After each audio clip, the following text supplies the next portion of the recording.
Hello，大家好，我係 Carmen 啦，我係 Clement 啊，歡迎大家翻嚟 CC 講移民澳洲。嗱，上回就講到咧，我心思思想揾翻部Subwoofer嚟玩下啊嘛，係咪？係啊，你仲得到好多朋友嘅支持，叫你早買早享受啊嘛。所以今集咧就同大家分享，究竟我思前想後度嚟度去，最後諗成點咧咁樣。中意我哋頻道嘅朋友，請我哋 like、subscribe 同埋 share，記住撳鐘仔，有唔同 topics 嘅片咧就會通知大家啦。嗱，咁講翻咧，我之前一路都唔 buy Subwoofer 呢樣嘢噶嘛，咁、嗯、所以我對Subwoofer嘅認識咧，可以講話係由零開始嘅，咁即係話咧要重新開始慢慢做功課咯，咁我話成日咧，佢又見到我咧，無論坐車又好啦，行街又好啦，揦住佢呢排咧，佢啲 screen time 咧係一日裏邊 almost 咧係100%嘅，應該即係從來隻眼係唔放開嘅，係咁 search 係咁 search，食飯又唔理我，乜都唔理我，簡直係廢寢忘餐，好似做緊嗰啲博士咧喺度研究緊啲咩咁啊！係啊，好似寫論文咁啊！嗱，咁講翻咧，咁當然左揾右揾就梗係揾下第一。咁啊，梗係揾下二手市場有啲咩貨源啦，係嘛？邊啲抵玩啦？咁啊，一手嘅亦都睇下啲各大嘅 Hi-Fi 鋪有冇啲咩 promotion 啦，係咪？咁跟住上網啊揾下啲 blog 啦，講下究竟邊隻 Subwoofer 好啦，同埋買 Subwoofer 要注意啲咩咁啦，咁啊揾到我淨想嘔咁滯啦。喂，但係咧，其實咧 Subwoofer 嗰啲 brand 咧，即係譬如你喇叭好熟悉嗰啲咩天朗啊、KEF 啊，即係嗰啲好大牌子嗰啲 brand 咧，同 Subwoofer 同唔同嘅咧？嗱，咁啊睇翻啦，當然咧。傳統出喇叭嘅牌子咧，基本上好多都有出 Subwoofer 嘅，咁但係你話咧，如果要專門出 Subwoofer 嘅牌子嘅話咧，其實就唔係嗰啲嚟嘅喎，咁啊，譬如咧，我都睇過啦，比較出名啲啦，或者多人會用嘅 Subwoofer 咧，就會係 Velodyne 啦，係咪？咁啊 SVS 啊，或者 Well 咁樣咯，呢幾個牌子咧都係備受人比較 common 㗎啦，係啦 common 同埋好多網友啊或者 Hi-Fi 友咧都中意嘅品牌咯。哦，係啊，咁啊慘啊，咁唔怪之你要由頭認識過晒，因為你都同啲即係普通喇叭嗰啲知識好似唔同咁樣嘅。咁啊講翻啦，其實咧，因為咧 Subwoofer 嚟講咧，基本上就一定係玩 active 㗎啦。咁所謂 active 係咩意思咧？即係話咧，佢裏面有擴音機喺度嘅。即係你咧係要經過佢個 Subwoofer 擴音機擴大咗啲聲咧，先推到嗰個 Subwoofer 夠勁嘅。啲 bass 先。係啦。咁即係話嗰粒色仔啦，即係嗰啲咁嘅 Subwoofer 咪一嚿嘢嘅。咁嗰嚿嘢裏邊已經有個 amplifier 喺度。係啊。咁啊話説咧，呢啲 amplifier 嚟講咧，有兩種唔同嘅喎，基本上邊一種咧就係啲傳統嘅可能 A/B 類嘅擴音咁另外一啲係新啲嘅。就係 D 類 Class D 嘅擴音，咁其實咧最主要兩者有啲咩分別咧，我都唔係好知。咁啊，但係咧，網友知嘅，網友話俾佢聽啦。即係話咧，其實咧簡單啲嚟講咧，就係咧，如果 Class A/B 嘅話咧，就傳統嘅擴音機咧，咁佢會熱嘅，產生發熱嘅。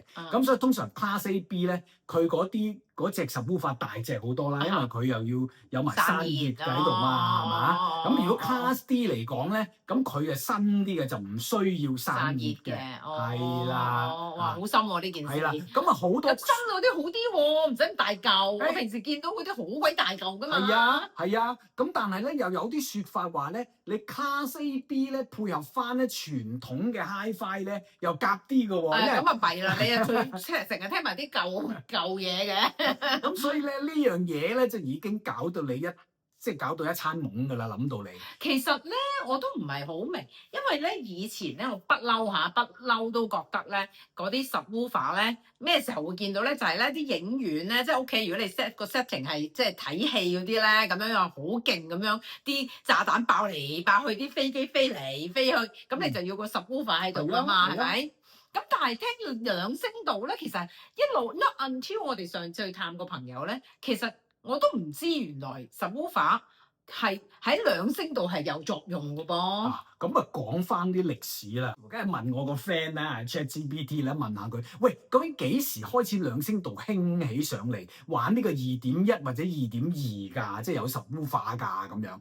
咁咧 ChatGPT 話俾我聽咧，其實遠在70年代咧已經開始有人玩 subwoofer 㗎咯喎。咁好耐㗎咯喎，原來玩咗。係啊，咁啊嗰個年代嚟講咧，話説好似啊 Infinity 嘅 system 啊，又或者係啲 MK 咧，都有出啲獨立嘅 subwoofer 㗎啦，已經。咁犀利嘅，原來已經咁耐㗎啦。係啊，不過嗰陣時就未廣泛地接受。係咯，我諗唔 popular 嘅。係啊，因為點解咧？嗰陣時啊興玩大喇叭㗎嘛，即係啲JBL 啊、天朗啊，又或者 Altec 嗰啲大嘢㗎嘛。咁所以啲大嘢喇叭隨時都12寸、15寸，等出嚟都嚇親你啊！咁啊覺得你咁咪subwoofer唔入流啦，係咪？咁所以嗰陣時係好少人玩嘅，其實。咁啊當然啦，直至到咧就係話興起玩呢個 AVM 啦，即係開始興玩即係開始睇家庭影院啊。係啦，家庭影院就開始係興咗subwoofer，但係嗰陣時都未係用喺兩聲道嗰度嘅。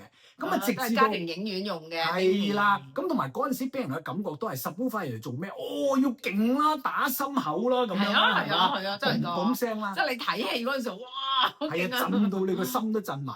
咁啊，直至到咧，好似90年代咧，就有一間公司咧，就係 Well， 咁佢出咗啲subwoofer之後咧，就改變晒啲人嘅諗法喎。因為咧，佢咧就主張就話咧，其實 subwoofer 唔係要嚟打心口嘅，subwoofer 咧係要嚟幫你補充一啲唔足夠嘅低音，即係好低嘅啲低音，同埋補充咗之餘咧，係改善中音、高頻、立體感、空氣感嘅喎，哇！唔係喎，咁但係聽呢個係專課聽兩聲道嘅。係啊，即係你咁，因為係咯，個目的唔同啊。係啦，即係佢成個設計咧，就為咗兩聲道而設，同埋好似就係咁講咧，係標榜去改善嗰個咧，並唔係個低音，而係整體你成套機，即係話聲咧咁樣講法。咁所以由嗰陣時開始咧，就廣泛地受人所接受啦，開始。咁啊當然咧，除咗頭先講話個擴音機個 Class A、B 定 D 之外咧，咁啊再睇埋佢嗰個下潛力啊，即係佢個 frequency response 究竟去到幾低啦。咁當然啦，之前我個朋友嗰對咧，其實佢去到好似去到19個 hertz 嘅。哇！聽唔聽到㗎？你聽唔到，因為人嘅耳係聽到20嘅啫，最多。哇！你播咗出嚟都冇用喎，我聽唔到喎。咁當然啦，如果唔好講嗰啲咁貴級數、咁高格局嗰啲啦，咁咧普通嗰啲咧，有啲就去潛到20幾個 hertz 啦，咁已經好犀利㗎啦。咁你有啲係潛到30幾咧，就覺得冇咁勁咁樣咯。咁同埋咧，好多唔同嘅接駁方法㗎喎。咁可以咧係有啲叫 high input，有啲係 low input 咁樣嘅喎。咁簡單啲講啦，high input 就即係話咧，直接咧由你嗰個power amp 嗰度咧就駁出嚟嘅。咁即係話同你嗰個喇叭咧係一齊攞個相同嘅信號嘅。咁另外有一啲咧就 low input 嘅。咁 low input 咧就直接喺你嗰部前級嗰度就出聲咁樣去嘅。咁亦都有機會可能你玩 streamer 咧。咁啊，由你個 streamer 用個 subwoofer 嘅 output 嗰度咧，就入落去嗰個 subwoofer 嘅 input 咯。咁就呢個屬於 low level 嘅 input 嘅。好深啊！呢啲啊，咁啊買咗翻嚟都唔知插邊。係啦，咁啊講翻啦，頭先講啦，話 Well 嗰個品牌咧，其實當其時咧，佢去推出呢個subwoofer 嘅時候，標榜係將兩聲道，即係兩個喇叭同個 subwoofer 融為一體啊嘛。咁所以佢哋就標榜咧係用一條線咧，就係咧同你嗰個擴音機咧一齊出聲嘅，即係話咧由個 power amp 嗰度咧就直接出你嗰兩對喇叭啦，亦都係同一個位置咧就出你嘅 subwoofer。咁所以呢啲同步係啦，冇錯啦，就係同步啦。咁咧就話説咁樣咧嘅聲音咧係會更加 integrate 得好啲咁樣咯。咁但係嗰條線係佢哋係啊，咁佢哋咧就會跟埋一條線嘅。咁啊嗰條線咧就本身嚟講咧就有3極咁樣嘅咯。咁啊有黃色、紅色同埋黑色咯。咁啊3極就唔難駁嘅，好容易駁嘅啫。其實就係啦。咁即係要用翻佢條原裝線。係啊，要用翻佢嗰條線㗎，因為如果唔係，你根本上都插唔到入去㗎。嚇。咁啊，佢跟機咧都會送埋俾你嘅，係啦。哦，咁你買新機就係啫，買舊機又未必㗎喎。係啊，咁所以咧，我喺網上面揾到咧有啲賣緊二手 Well 嘅喇叭咧，嗰啲 subwoofer 咧係冇一條線嘅喎。黐線喎！係啊，咁啊結果咧，咁點啊？咁啊你自己要買，配啊？你要買個條咁樣咯。佢有得單獨買條線嘅。係啊，都有得買嘅。咁喎，咁但係咁啊價錢又唔同咗啦，係係啊，咪？咁所以咧咁嗱。啊嚇，咁買二手又要睇清楚喎。咁啊講翻啦，頭先講啦，咁因為咧subwoofer都好多品牌噶嘛，係啊。咁所以咧我睇嚟睇去咧，都係發覺嗰三隻品牌咧，頭先講啦邊個 Well 啦，Well 啦，SVS 啦 SVS 同埋 Well 係咪 ，Well 呢三隻品牌咧，我感覺上面喺好多評論上面咧，都係比較即係正面嘅評價嘅。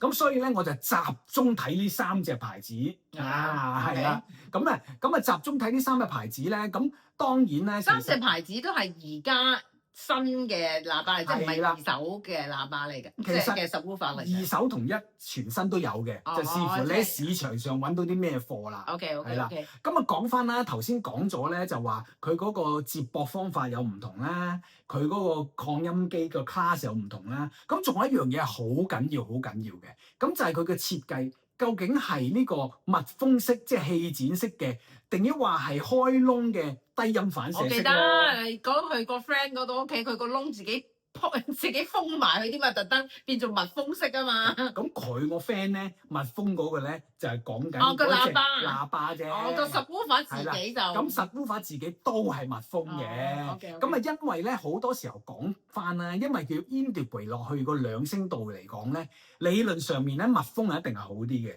因為咧你都唔想有太多嘅低音反射，咁啊令到啲聲音好混濁。咁啊最好咧就密封嘅，乾淨利落。